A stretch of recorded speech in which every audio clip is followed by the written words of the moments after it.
Hello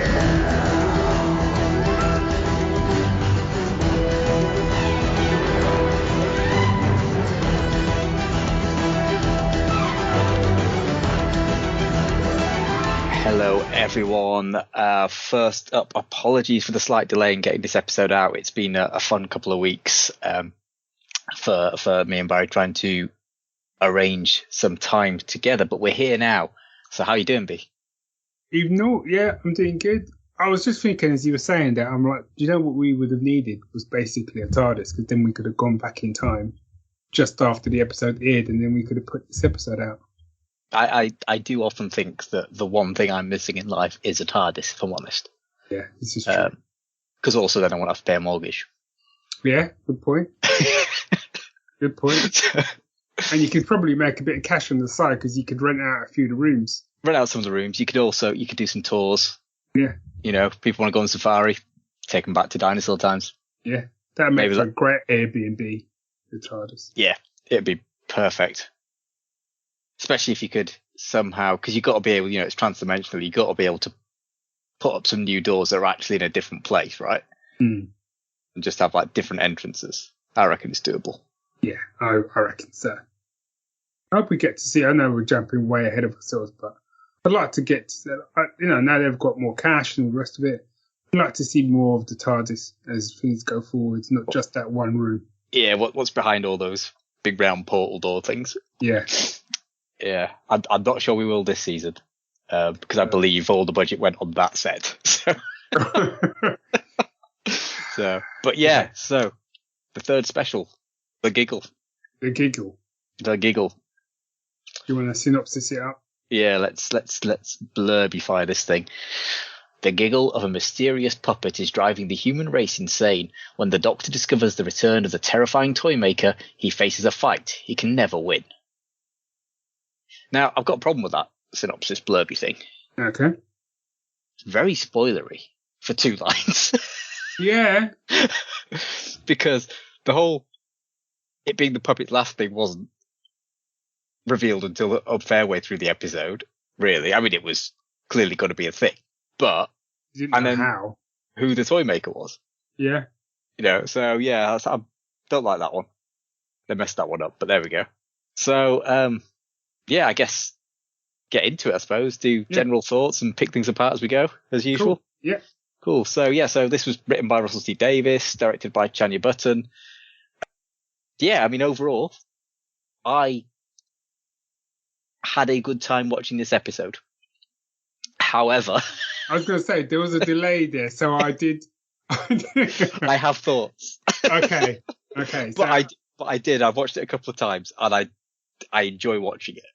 Yeah. Yeah, it's a good fun romp and all the rest of it. But there are not even concerns I've got, but just thoughts that I've got that I need to air, shall we say? And they're not even the obvious ones that everyone else is airing. Okay, all right, okay. Well, I'll give my overall thoughts, and then we'll get into your thoughts / concerns. So I've seen it twice now, and I'm the older I'm getting, the more I'm finding there's a lot of value in watching something twice. Mm. Not necessarily 3-4 times. I think when you get to those sort of times, you are just kind of, you're watching it for that extra level of enjoyment, you know? Yeah. But what I'm finding now is, because I'm going into things genuinely like nail biting, is this going to be any good? It kind of, I think, not hampers my enjoyment, it's one way to put it, but I think my enjoyment is kind of on edge. Yeah. You know, it's almost like it gets put on a shelf because I'm so kind of focused on like, is this going to be good? Is this going to work? Is everything going to come together? And then it's almost like right at the end when the credits are rolling, I'm going, actually, no, that was good. And I can get, I get my enjoyment off the shelf to go, look, it was great. And then what happens is that goes pretty quickly. So then I do a rewatch and then I can just sit back because I know I've enjoyed it, but now I can really enjoy it. Yeah, no, I think especially with these 3 episodes, because, you know, it was such a, you know, as soon as David Tennant was coming back, I said in earlier episodes, I was very concerned about how basically nostalgia packed for that era it was going to be, kind of thing. And honestly, this episode was probably the most guilty of that. Being like this nostalgia. Yeah. I mean, we'll get into it a bit more, but just several things. It was kind of like they're just, we've been here, we've done that. You're literally playing your greatest hits here, sort of thing. But as I say, it was still, the Toymaker worked really well. I thought Neil Patrick Harris was great. I thought the conceit of Stookyville worked, and like taking that real world event and sort of bringing it into the Hooniverse bit kind of thing. I like that. Although initially he was going to be the main villain of the piece. There's going to be this puppet going around. Oh, was he? Yeah. This is the danger of watching it with the commentary on. Oh, okay. But yeah, it's but there were some really good bits, some really good puppet work, some really good effects again, and lots of good just getting you from A to B to C kind of thing, which kind of worked. It was an entertaining episode, I think. Yeah, as I said, I really enjoyed it. I thought everyone kind of brought their A game. I was glad that my kind of inner theory, which I hadn't expressed to anyone, had come to pass, in that I hoped that we would see Shooty before Christmas. Yeah, and for a considerable amount of time, not just a couple of words at the end. So I was glad. I've got thoughts too, but I was glad that they were able to do that, because I thought it was a really good way to bring him in and to get people kind of excited. Yes. For the Christmas special. And one of the things that I think has been really good is, I've done a bit of surfing, a bit looking around and stuff. And by and large, obviously, there's always going to be people. But by and large, everyone is like overwhelmingly positive about him. Yeah, no, absolutely. Yeah, I don't go looking for stuff like you. I just, my online circle is very limited, shall we say. But even there, there's quite often, I've got some people who didn't like things in the episode and stuff, but actually Shooty was not one of those things, and his performance and his character and what we saw, I think he's going to shine with the right scripts, go on. I was just going to say, which, to be fair, I don't think anyone, certainly in the new series that they've cast as a Doctor, was ever not going to be great, because it's too big a franchise to not carefully consider who you're casting. It does come down to the scripts, to be honest, a lot of the time. Yeah. And I think it's with Russell coming back. But I don't know who the extra writers are going to be and stuff like that. But if there's one thing he does kind of bring to the table, is kind of heart and character, probably over sometimes plot and story can get slightly sacrificed. However, a bit more heart, a bit more character is something I think he could do with. So, and I've been kind of rewatching little bits here and there of like Tennant's Run and stuff, and a lot of that stuff, some of the emotional beats in that, like, I haven't actually seen that much of again. Yeah. So I've not gone back to any of Tennant's yet. I've watched a couple, but I've watched like regeneration episodes. Okay. So I watched like The Power of the Doctor, and I watched Twice Upon a Time kind of thing, which I really enjoyed again, kind of thing. But yeah, I am going to dip back in, especially now everything's just on iPlayer. Yeah. Easy to do, isn't it? It is. I thought Neil Patrick Harris was great as the Toymaker.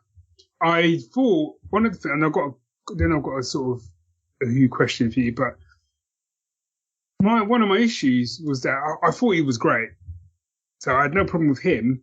But part of the problem I had was when they brought back the Master. Yeah, they brought him back as his almost kind of Joker-like version of the Master, to compare to the Master that I remember, who was kind of a bit like Professor Moriarty, because he's kind of Machiavellian sort of villain. They brought him back to be as they said, the opposite to David Tennant. Was it's like literally that kind of crazy reflection almost. Kind of. Yeah. But part of this, it kind of reminded me of that in the way he portrayed the Toymaker. Yeah, go on, sorry. I was just going to say, because I kind of came away thinking like, One, I actually think, crap, he would have made a great master or a great doctor, to be fair. Either. And those moments where he wasn't like doing the ridiculous over the top accents and he was just kind of talking, I thought were brilliant. Yeah. When they're dealing the cards out and he was kind of just shuffling the cards and he's like, I play with gods and this, that. And I was like, yeah, this is the villain. Yeah. Yeah, that was that scene. It reminded me very much of the, which again, not really had since the Tennant days, to be fair, but it's like when he was facing off against Anthony Stewart Head. Yes. In the school one and stuff. It's those sort of moments where it's like, oh yeah, this is a proper meeting of mind sort of thing, like, you know. Yeah. Or in this case, a meeting of, in inverted commas, gods sort of thing. And yeah, absolutely. And I think this is something, and again, I kind of mentioned earlier about it being a little bit of greatest hits going on with this. And it's like, you know, you've got the final battle over London, like the Christmas invasion. You've got the villain having a song and dance number, The Master. Yeah. Literally just in Power of the Doctor as well. Last year they did one as well, because it was dancing to bloody Rasputin, wasn't he? Yeah. Then you've got someone picking up the Master at the end, coming out of nowhere. Pulling a Flash Gordon. Yeah. And that kind of thing. It was very kind of, you know, we've been here, we've done that, if you know what I mean. Mm-hmm. And it felt a bit, Force Awakens. Yeah. Okay. It felt like The Force Awakens. Oh, yeah, okay. In that we've seen these things, but it's doing it a bit differently and it's still enjoyable. Yes. Do you know what I mean? It's kind of yeah. I do know what you mean, yeah. As I say, that's not like a big criticism of it. It just did feel like very much kind of Russell going, what do I do in a finale? I do this and I do this and I do this sort of thing. Mm-hmm. Having said that, it was good to see Unit around. Apparently you've taken over the Avengers Tower. Yeah, and moved it to London. Yeah, and moved it to London. I was like, the minute I saw that, I was like, why are they in the Avengers Tower? I'm confused. What's going on? Disney have something to do with Disney? It's like, look, this is the only, like... I have a feeling there were some digital assets available. Yeah, do you know what I mean? It's like, well, we're not using it. Use this. Yeah, sure. No one will notice. We blew it up. Just rebrand it. Put a bit of extra silver in it. It'd be fine. Yeah, I did quite like the building though. It was. I'd like the building, proper. Yeah, I did like the building, but I just thought it was very yeah. But it was good to see a bit of. I mean, clearly a Unit spin-off is in works, and if ever there was any doubt, it's as soon as that you know the Vlinks comes in, like the Mr. Smith / K9 kind of stand-in for you for having a doctor without having the doctor sort of thing. Yeah. I'm like, what's your deal, mate? No explanation. You know what I mean? But as I said, I really liked it. As in, I liked seeing Unit. I liked seeing Kate. Missed obviously the Unit cast from the audio. So there's I still get annoyed.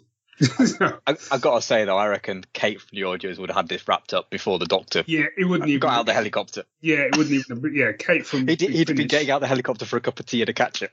Yeah. She'd have been like, "You're wasting your time, mate. It's all done."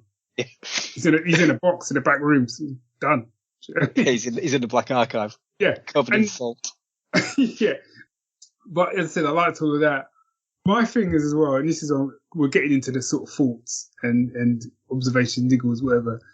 I really liked the bit where she said to the Doctor, like, we can take out the satellite, but we've got this laser that can do it, but actually we need agreement from all the leaders of the world, and basically they've all gone to hell in a handbasket, so we've been waiting for you. And he's like, you've got my permission, so yeah, go ahead.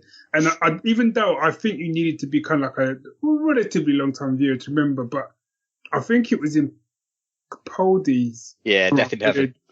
Where they'd kind of basically done they've got some protocol, so when it all goes to hell, he becomes almost like, of Earth. He's the president of Earth.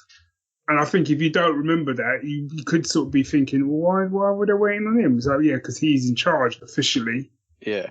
See, I didn't like that. I didn't like it when I did it in Death in Heaven, and I liked it even less now because Kate would have made that decision herself. Yeah, well, audio Kate would have done. Well, exactly, but that's cake to me. She would have blown it out. There's going to be shards falling as he's getting ahead. What's that? That's a satellite we blew up. You know. But I thought when they brought out the sort of gun, I did sort of go, is that it then? I'm like, we got to take out the satellite and whatever. I thought it was going to be some massive like cannon or something that like the top of the building would open up like Thunderbirds or something, and the cannon would come out, you know, and it's all controlled from inside. It's like, no, it's just a bloke sitting on top of it. Just like a World War II bloody anti-air gun. Yeah, little anti-air gun. And I was kind of like, oh, okay, you just all right, okay. So when she then goes, oh, he's got the gun, I'm like, well, maybe don't put it out on the helipad. Just a thought. I don't know. Yeah. Also, not going to do a lot of damage from there because you've got a very limited pivot on that. You can't aim down. You can take the top off unit tower, and that's about it. But it's like when you got in it, and he was like shooting stuff. I'm like, but you've just destroyed a satellite with it. Yeah, right. And you fired it, and you took out some windows. I'm like, I'm fairly confident if you fired it, you should have probably taken off half the building. Yeah, he's set for stun, mate. Set for stun. Okay. Well, yeah, just explain it, because even when you shot the doctor, I'm like, why is he still there chatting? How is he still there? How is he still there? I'm like, shouldn't he not be vaporized? I'm confused. I rolled with it, but I'm like, look, right, I get it's science fiction. I get that, right? But come on. You got to have some internal logic going on, you know? It's like the streets healing up again thing from. Yeah, you know, as I said, I rode with it, but I just thought you literally just showed me shoot into space and destroy a satellite, and the next minute he's taken out a couple of windows, which I could have taken out with a well-aimed brick. Yeah, or a ball. Or a ball, yeah, or a ball. It probably do as much damage playing catch. Yeah, and then you shoot the doctor through the chest, and he's still there. And he bends over a bit. Yeah, he bends over a bit, and he's like, oh, I need to say goodbye. I'm kind of like, I would have thought that might hurt, might have stung a little bit more. Yeah. Yeah, I was kind of expecting to go, oh, has anyone got a Pepto-Bismol? Yeah, you know what I mean? But like I said, I thought I liked all the stuff between him and the doctor. I thought all of that stuff was great. I even like the suddenness of when he just shot him. I was kind of like, I did not see that, because you all geared up to be, it's not going to happen to right at the end. We still got 20 minutes to go. We're all good. So when you just shot him, I was like, what? The what now? And then when you kind of, and here's where I liked the logic of it, where he was kind of like, the first game I played with another doctor, this game I played with you, so it's only fair that the next game I play with the next doctor. And I thought, I like that. Yeah. And what I thought was going to happen was he would then, and I thought, yeah, this is great, he's going to regenerate into Shooty, and that's how we're going to get him. And Shooty will finish it off, sort of thing. Yeah, and he'll finish it off. But then we got the controversial, because it is, mythical, is it bi-generation? Bi-generation, yeah. Bi-generation. Thoughts?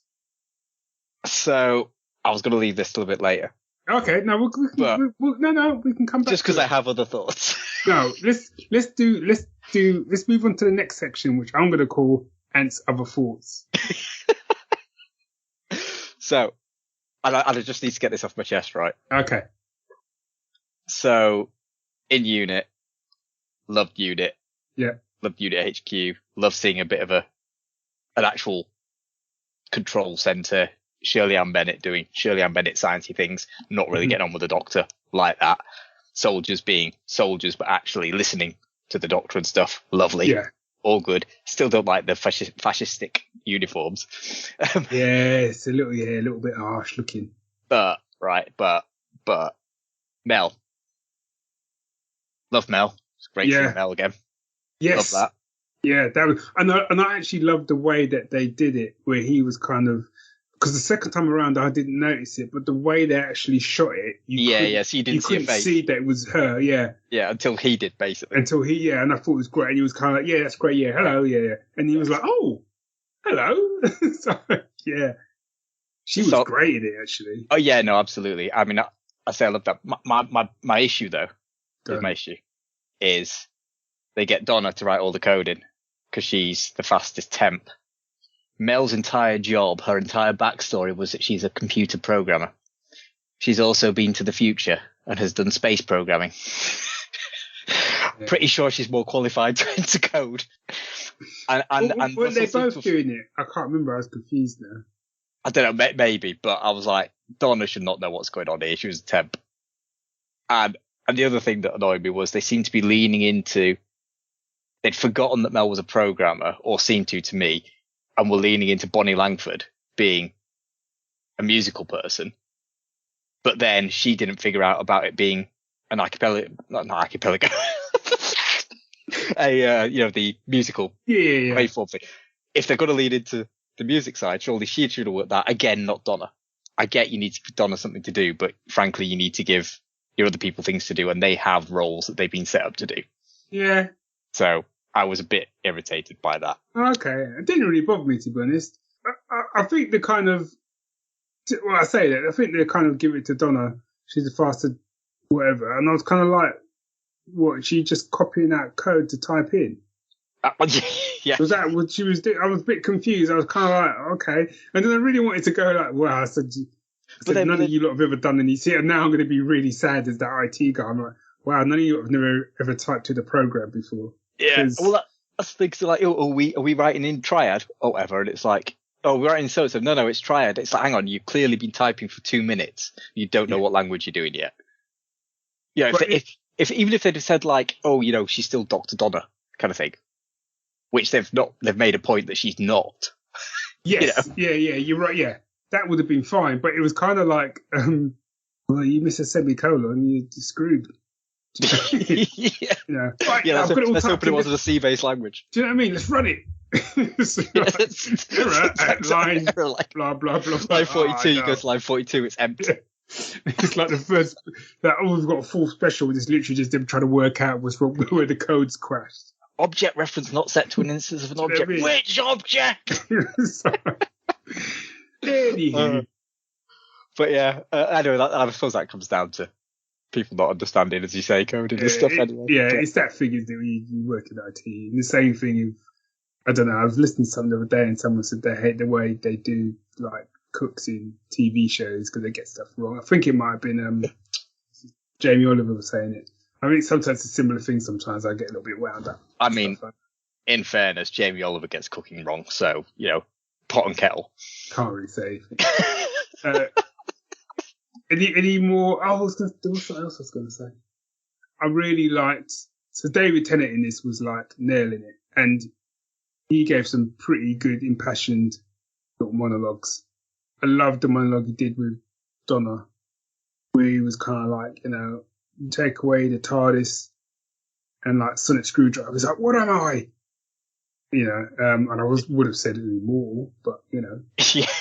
But I really like that stripping him back because I think it's almost that concept of like with Superman, because Superman can't deal with magic. Mm.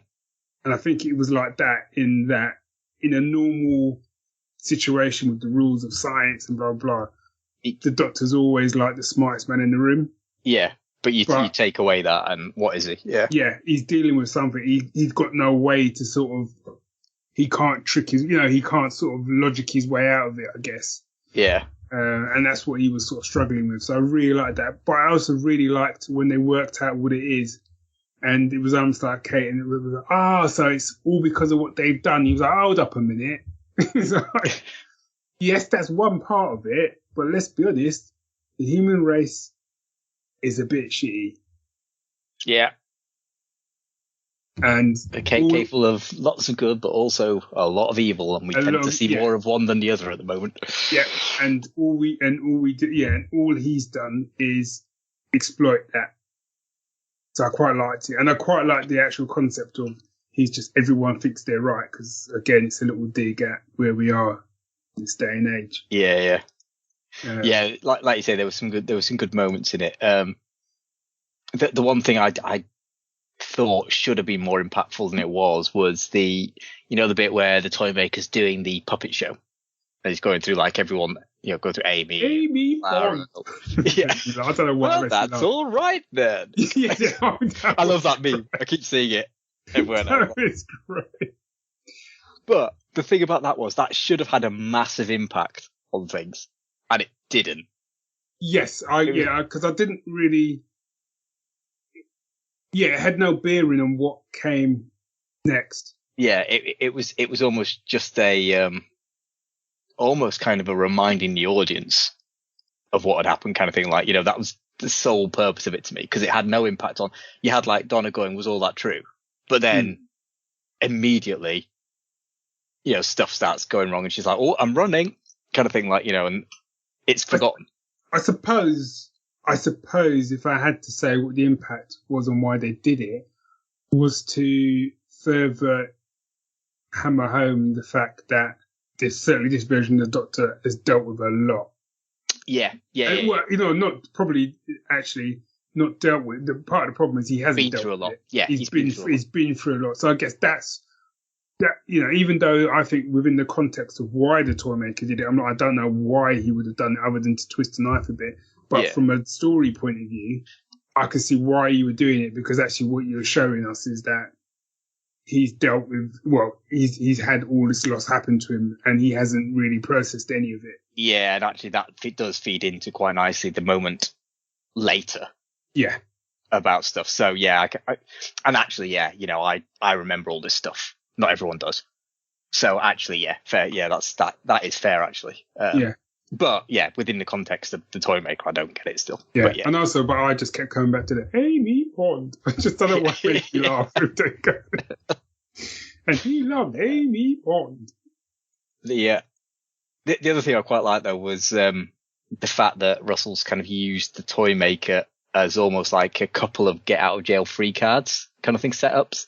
Mm-hmm. So it's like it's kind of like, obviously there's been lots of random bits of canon that people argue about over the years, and this goes back to before the relaunch, and it's like, the Paul McGann film, he was half human and stuff. And originally he was treated like just an old human from the future kind of thing, like, and he called himself human.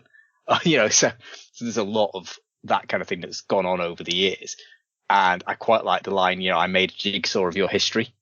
Yeah, because it kind of like means actually the Doctor wasn't the timeless child, but then they were, Yes. It's kind of like it makes a lot of these things, what you want to be true can be true, because you just focus on that sort of thing. Yeah. And I quite like that. And then the other one is when he's talking about his legions coming, and basically, again, in the commentary, Russell was saying, there are, every time there's some kind of like supernatural thing now, it can be actually a bit supernatural, because it's the toy makers that opened up the universe to it, kind of thing. Ah, okay. And apparently they do reference back to him, kind of thing, a couple of times in the forthcoming season, kind of thing. But it's very much to make, again, so that you don't just have like how it's usually just the ghosts, extra dimensional gas creatures, whatever. Yeah. It's to give you a bit more, or the ability to be a bit more kind of like, oh, was it, wasn't it, sort of thing, Yeah. A bit more like the Satan pit, to be fair. Okay, yeah. Because quite often when the Doctor Who does that, it feels a little bit off kilter, and unless you can explicitly say, "Oh yeah, no, it's just an alien from the dawn of time," or whatever kind of thing, you have to give that kind of thing. But actually, you can now say, "Yeah, rules don't apply." Yeah. It's breaking physics, kind of thing, because it can now. So I did quite like that. I did. The thing I got a bit confused about was the Doctor was like, it's all my fault. I sprinkled salt. I sprinkled salt at the edge of the universe and basically created a door for him to come through. I remember I just sat there and I was like, what? The what now? Yeah. I don't. That was a bit I didn't. I'm not saying I didn't like it, but I didn't understand it because it was very much just linking the two things together and trying to find the way in. I don't think you needed it. It's like it's a superstition. I'm like, what? I don't understand. if they'd been, I don't know, if they'd been on that ship and him and Donald, and he sort of said to like the evil versions of them, like, I don't know, I challenge you to a game of cards, or do you know what I mean? Something more obvious. Like, I played a game of cards with him. I shouldn't have done that. I played a game in the universe, that gave him like a little crack to get through. Fine, get that. Yeah. But the whole salt thing, don't get it. Yeah, no, I agree with you. I don't think it was, and I don't think you even needed that link either. You didn't need it. You didn't need it. And he didn't need. He could have just got through, and it's fine. You didn't. And in many ways, the Doctor was carrying more than enough emotional baggage. You didn't need to add to the guy. And, as well as Amy Pond, you like, you were the one that kind of brought him into this universe. He didn't have to. Yeah, I mean, it could have just been, you know what, the Toymaker's bored. He came back to fight someone who finished the game. Yeah. You didn't need those sorts of things. I guess, speaking of finishing the game, have you got anything else, or should we go into the old bi-generation and the finale and stuff? Let's go into the next section, which I'm calling Ant's Further Thoughts. to be fair, I am now. I'm ready for the end game. You're ready for the end game? I'm ready for the end game. Good to know. I'm ready for the Matt Smith King to come up. Weird. The King was Matt Smith. He drew the 8 and then the King. Was it Matt Smith? Yeah. What, as in it looked like Matt Smith? Yeah. I didn't even notice that. No, I didn't until someone called it out online. You know how people do screenshots and stuff. Nice. So where to start? Where to start with the bi-generation? I mean, it's a thing that's happened. Yeah. I think, because I've been thinking about this quite a lot, to be honest. I mean, it's been a couple of weeks since the episode, and I appreciate, I think, what Russell was trying to do, which was to have a happy regeneration, because it's always traumatic and sad and all the rest of it, because it's a death kind of thing. Yeah. And he wanted to have like something different and a different feel to it. And I get that. I liked the line that Shooty came in because he was so collected, and he comes in and he's like, I'm all right because you get all right. Yeah. Which to me means clearly he is sequentially after the second David or the fifth David Tennant. Yes. I can't wait till the 70th anniversary episode, by the way, the 5 10th Doctors. 5 Tennants. The 5 Tenants versus the homeowner. Yeah, that'd be great. That was terrible. It's called the homeowner. The homeowner. The landlord. It turns out the Doctor's been renting the TARDIS and can't keep up with his payments. Anyway. Yes, Anyway.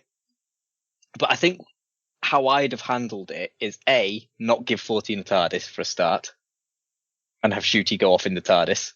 Yes. I would have then, at some point during the Christmas special, either at the beginning or the end, I'd have had Shooty almost go back to the Noble's house or somewhere and find like maybe an older David Tennant who just says something like, I'm ready now. I'm ready to go. And then they finish the regeneration. That's nice.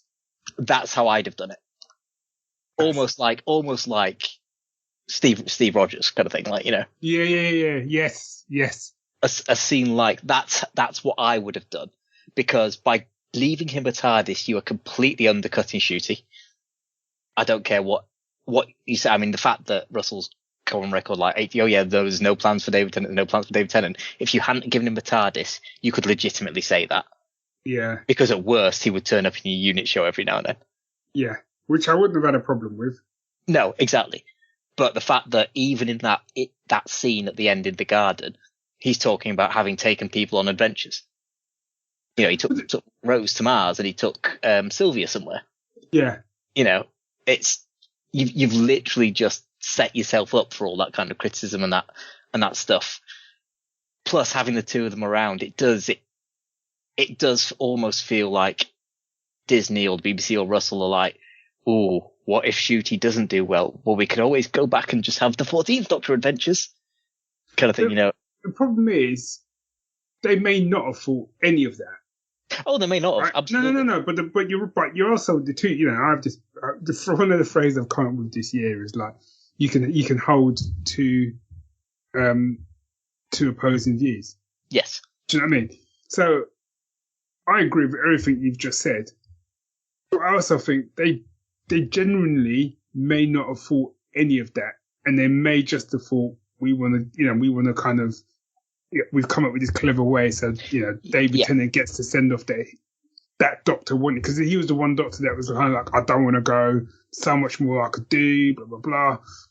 He was always the one that seemed the most tortured, I guess, as well. So you've given him that end, and you've been able to kind of have another Doctor you can go off and have adventures and stuff. Wouldn't that be cool? But what you needed was someone else in that room to just put their hand up and go, yeah, just want to But you're going to get a lot of backlash because people are going to think, whether or not you think that, people are going to think that you don't trust the new guy enough, and you've got old Tennant in your hip pocket, just in, a bit like the Master and the tissue regeneration thing. You've got him in your hip pocket just in case it don't work out, break glass. Because I thought we were going to get a scene where he'd almost have to say goodbye to the TARDIS. Yeah. A little bit like, like in Superman 2 where he gives up his powers. Yes. Because he wants to be with Lois. Almost like that, where it's kind of like, I want to be on Earth with Donna. He's my best mate. I want to just settle down, chill out. And the price for that is I have to give up the TARDIS because I'm not the Doctor anymore. Yeah. Or here's another idea. He becomes the first curator. Yes, which I know some people have kind of said online is kind of like, but now he can kind of regenerate into the creator. But I'm like, but you can't. The problem with that is that does not work, because when you see the creator and whatever, the Doctor doesn't know who he is. Yeah, but he very rarely knows his future selves straight away anyway.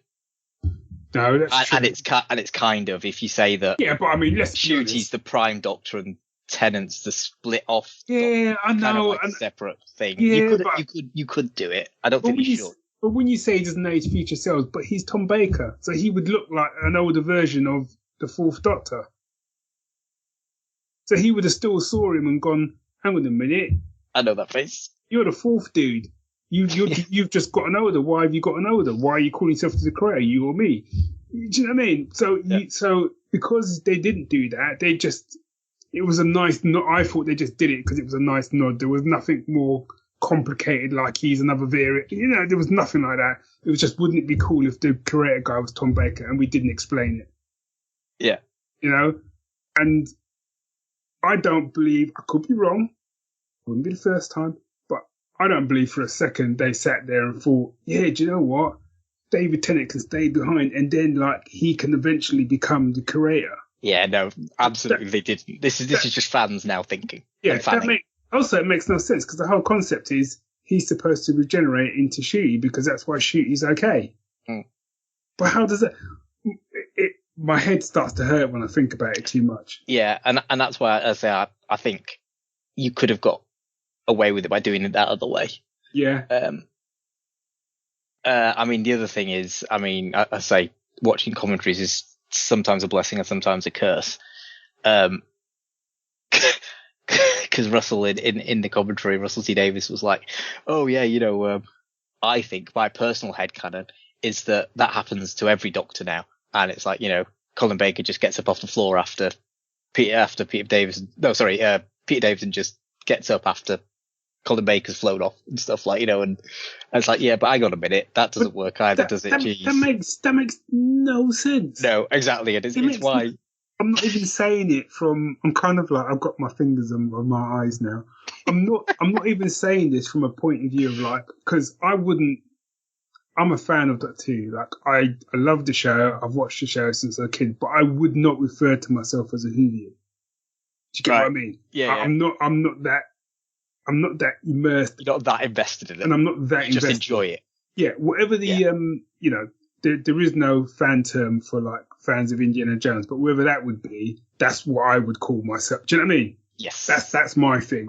I'm not that invested in Doctor Who in that way. I don't know the lore or anything like that. And to be honest, most of the bi-generation stuff, I was kind of, yeah, okay, and just kind of rode with it. Yeah. But from a kind of like, I don't know, a writing, creative perspective, that comment makes no sense. No, I know. To your internal logic. This is your showrunner. The whole point of it, when he bi-generates, if that's a phrase, the first thing Shooty says is kind of like, there was always a myth of bi-generation. Yeah. Oh, I thought this was a myth. Yeah, this was the myth, right? So, but no, it's happened now. So I'm like, okay, cool.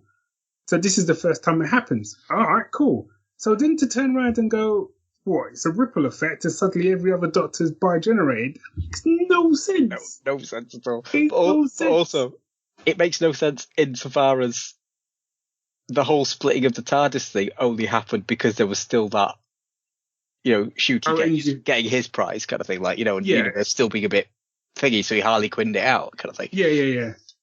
Which again, I think was mistake, but never mind. So yeah, I mean, all that stuff's just nonsense.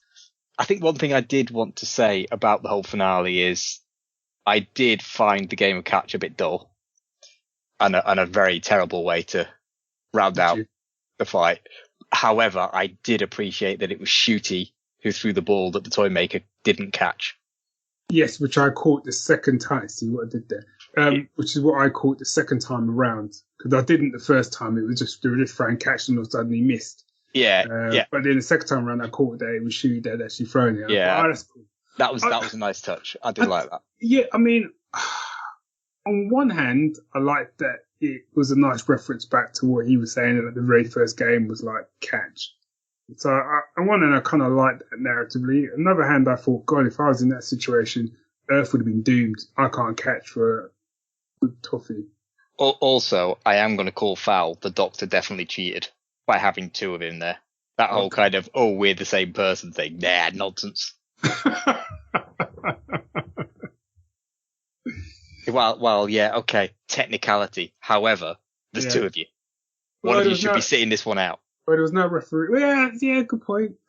But and it should have been Tennant who sat it out because, as the toy maker said, I'm fighting with the next one. Yep. So he should have been on the sideline. Yeah.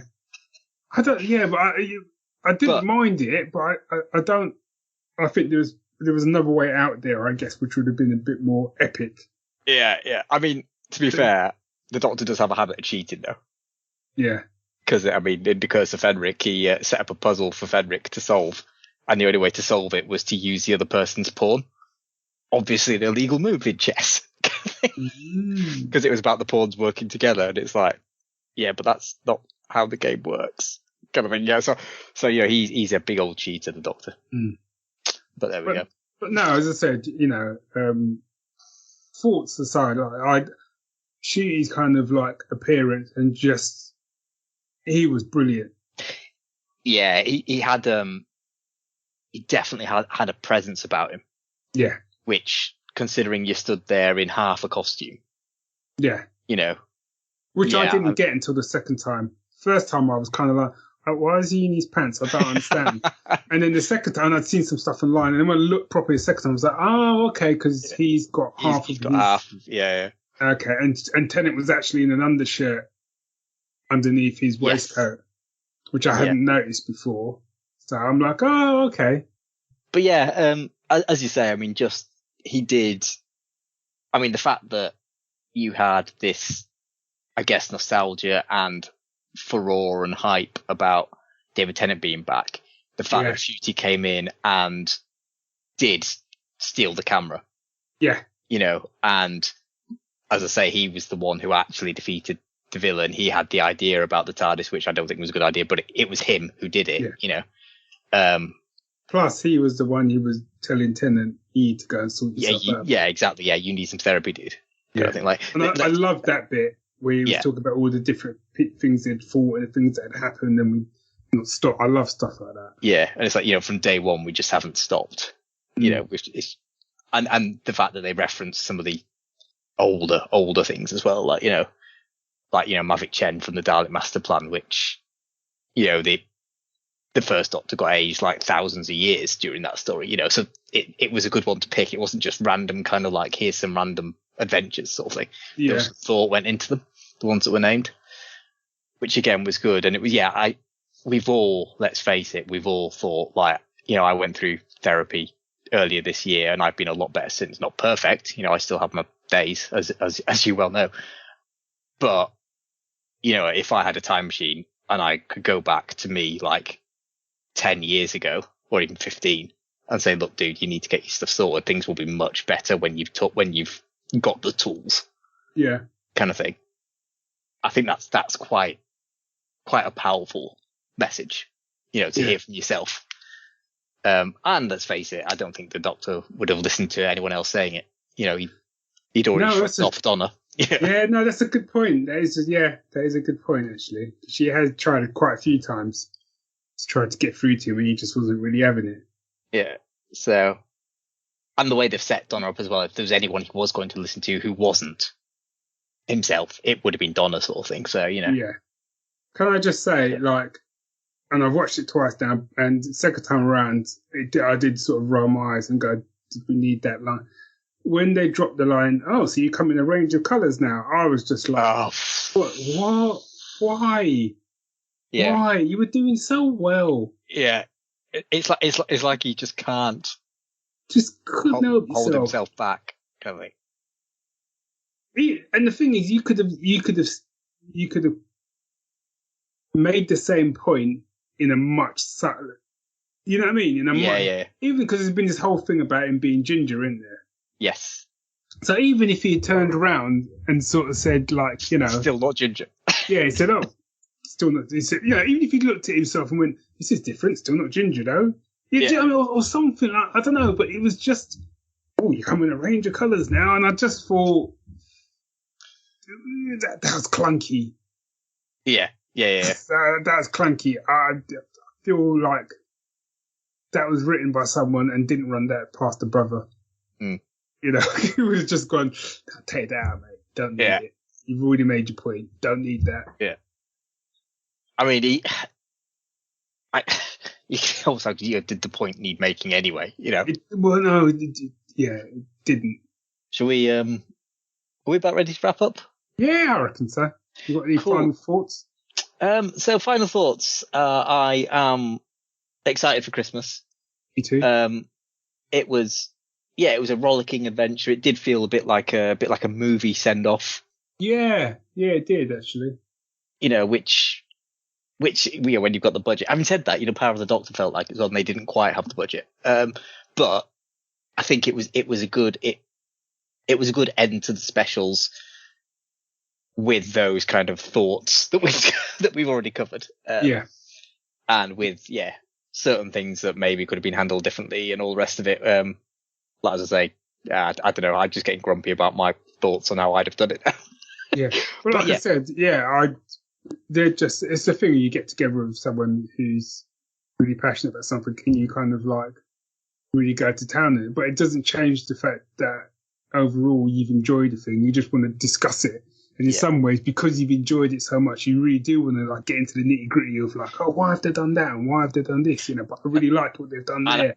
And I think that's the thing, because that passion's there. It's kind of like, oh, but it could have been just this much better, kind of thing. Like, and it's, I'm not one of those people who's going to start kind of like festering on it and stuff. Like, but it's, like you say, it's just good to talk, Yeah. And that's the element of geekdom I like. I'm never going to be a gatekeeper. I'm never going to say you can't do that because of X. But, as long as the story fits, then let it happen. Things change, things move on, things are different. You're not always going to like them. Everything else is there, literally there now. It's all on. You can go back and just watch old stuff if you want. Yeah, it's all there. Just enjoy it. Enjoy what you want to enjoy. So I think that's it for me. I'm really looking forward to Christmas. I'm looking forward to the next series when it's out.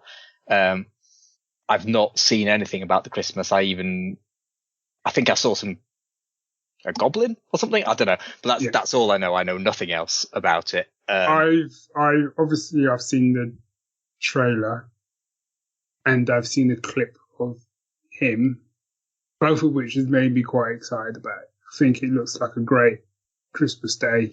And it's not, Germany, I think was great as well. You know, it's like actually sitting down to watch something live on terrestrial TV. Well, I mean, maybe others won't, but, you know, I watched all three of the specials like live on BBC One. Mm. Yeah. It's very rare I sit down to watch something when it's on. Yeah, no, likewise. In fact, it is only Doctor Who I'll do it for these days. And that, again, it's something special. And having it back on at Christmas as well, because it did very quickly become a tradition. Yes, And, you know, I know I when Russell was doing them, I was very much like, oh my God, how many times can we be invaded on Christmas Eve kind of thing, or Christmas Day rather.